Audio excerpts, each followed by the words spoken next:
اور چپ ہی رہنا چاہیے۔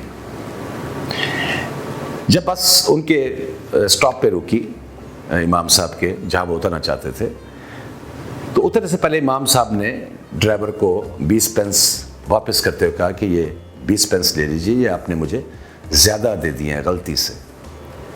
ڈرائیور نے 20 پینس واپس لیے اور مسکرا کے پوچھا، مجھے معلوم ہے آپ اس علاقے کی مسجد کے امام ہیں؟ امام صاحب نے کہا جی ہاں، میں ہی امام ہوں اس علاقے کی مسجد کا۔ ڈرائیور نے کہا کہ میں بہت عرصے سے آپ کی مسجد میں آ کر اسلام کے بارے میں معلومات لینا چاہ رہا تھا، یہ 20 پینس میں نے جان بوجھ کے آپ کو دیے تھے تاکہ اس معمولی رقم کے بارے میں آپ کا رویہ پرکھ سکوں۔ امام صاحب جیسے ہی اس بس سے نیچے اترے، انہیں ایسے لگا جیسے ان کے قدموں سے جان نکل گئی ہے۔ گرنے سے بچنے کے لیے ایک کھمبے کا سہارا لے لیا، آسمان کی طرف چہرہ اٹھا کے روتے ہوئے دعا کی، یا اللہ مجھے معاف کر دینا، میں اپنے اسلام کو 20 پینس میں بیچنے لگا تھا۔ یہ ایک رویہ ہے۔ ایمانداری اور بے ایمانی کے درمیان فرق آپ کی خود احتسابی کا ہوتا ہے۔ آپ اپنا احتساب کتنا اچھا کر رہے ہیں، یہی فرق ہمیشہ دیکھا جائے گا۔ اب ناظرین کبھی غور کیجیے آپ کہ ہمارے جو آباء و اجداد، ہمارے اسلاف، ہمارے بزرگان دین، جو ان کے رویے تھے اپنی ایمانداری کے بارے میں، چیزوں کے بارے میں، لین دین کے بارے میں، بہت مختلف سے تھے۔ وہ ہر چیز میں اس بات کو ملحوظ خاطر رکھتے تھے کہ ہمارے ہاتھوں سے کسی کا نقصان نہ ہو جائے، کوئی ایسی ناحق بات نہ ہو جائے جس سے روز قیامت ہمارا گریبان پکڑا جائے۔ تو ایسے ایک بہت بڑے بزرگ عالم دین جن کا ایک فقہ میں بہت بڑا نام ہے، امام اسماعیل بخاری، آپ نے نام سنا ہوگا، جن کے نام سے بخاری شریف بہت مشہور حدیث کی کتاب ہے اور متفق بھی ہے۔ تو وہ کہتے ہیں جب میں حدیثوں کی تدوین کے سلسلے میں جانا کا ارادہ کیا حجاز کی طرف، سعودی عرب کی طرف، تو میری والدہ نے مجھے 500 اشرفیوں سے بھری ہوئی تھیلی دی۔ اس تھیلی کو انہوں نے سی دیا تھا دھاگے کے ساتھ کہ وہاں جا کے اس کو استعمال کر لینا، تمہیں کافی دن وہاں پہ رکنا پڑے گا، کام بہت لمبا ہے۔ تو میں بھی ان کی بات سے اتفاق کر گیا کہ یہ وہیں جا کے اب میں کھولوں گا۔ جہاز میں بیٹھے، ان دنوں بحری جہاز میں لوگ سفر کرتے تھے، ابھی ہوائی جہاز تو ایجاد نہیں ہوئے تھے۔ تو وہ جاتے ہوئے راستے میں انہوں نے اپنے ساتھ بیٹھے ہوئے بندے سے ذکر کر دیا کہ میری والدہ نے مجھے خرچ کے لیے پیسے دیے ہیں، 500 اشرفی ہیں میرے پاس۔ تو انہوں نے اس کو تھیلی نکال کے دکھائی کہ یہ میرے پاس ہیں، تو اب وہاں جا کے اس کو میں کھولوں گا۔ میں سفر شروع ہو گیا۔ کافی آگے جا کے اس شخص نے شور مچا دیا کہ میری سرخ رنگ کی تھیلی جو مخمل کے کپڑے کی ہے، اس میں 500 اشرفیاں ہیں، تو وہ چوری ہو گئی۔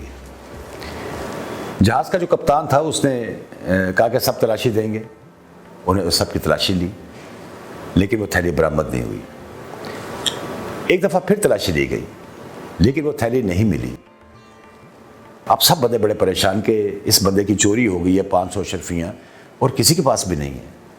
خیر تھک ہار کے سب آرام سے بیٹھ گئے۔ کچھ دیر کے بعد اس شخص نے امام اسماعیل بخاری سے یہ پوچھا کہ وہ تھیلی کدھر ہے جو آپ نے مجھے دکھائی تھی؟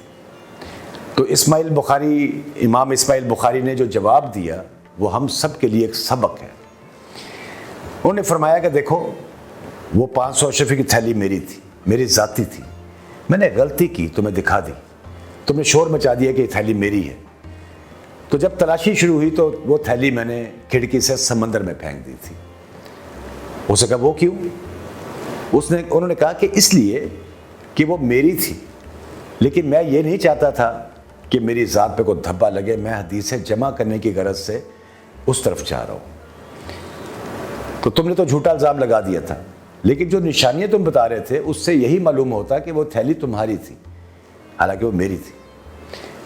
تو حکمت جو ہے وہ اللہ کے نزدیک انتہائی پسندیدہ ہے۔ تو جو ہم حکمت اختیار کرتے ہیں اور کبھی کبھی ہم بے ایمانی سے بچنے کے لیے کوئی ایسا راستہ اختیار کرتے ہیں جو بہت تلخ ہوتا ہے، بہت مشکل ہوتا ہے، جس میں نقصان کا اندیشہ بھی ہوتا ہے، تو یقیناً اس کا بھی اللہ کے ہاں ایک اجر ہے۔ اس بات کو ہمیشہ مد نظر رکھیے کہ آپ کا ہر عمل کہیں نہ کہیں پول ہوتا ہے۔ تو آج ہم انہی کی پڑھی ہوئی کتاب بخاری شریف سے بے شمار احادیث کو نقل کرتے ہیں۔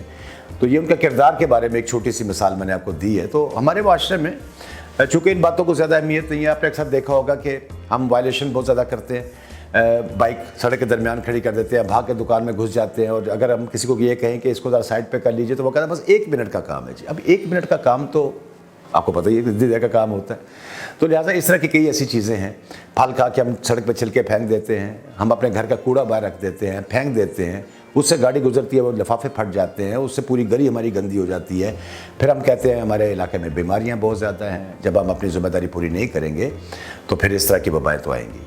تو لہٰذا آپ کوشش کیجئے کہ ہر چیز میں اپنا حصہ ڈالنے کی کوشش کیجئے، جس قابل بھی آپ ہیں اور جتنی آپ کی ہمت ہے اس کے مطابق آپ اپنے گلی محلے کو، اپنے علاقے کو، اپنے آپ کو اتنا صاف رکھ سکتے ہیں۔ یہ ایک میسج کے طور پہ پروگرام آپ سن رہے ہیں، اور میرا پیغام یہی ہے کہ ہر شخص اپنے ملک کی ترقی کا ذمہ دار ہے، چاہے وہ چھوٹا ہے یا بڑا ہے، وہ امیر ہے، وہ غریب ہے، وہ ملازم ہے، وہ کسان ہے، ہر شخص کی کوئی نہ کوئی ذمہ داری ضرور ہے۔ اپنی ذمہ داری کو نبھانا سیکھیے اور اپنے لیے اور اپنے علاقے کے لیے، اپنے معاشرے کے لیے، اپنے ملک کے لیے آسانیاں پیدا کیجیے۔ اپنے میزبان راشد حفاظ کو اجازت دیجیے۔ آج کا پروگرام آپ نے دیکھا، اس کا فیڈ بیک ضرور دیجیے، اپنے دوستوں کا، اپنے گھر والوں کا، سب کا خیال رکھیے۔ اللہ ہم سب کا نگہبان۔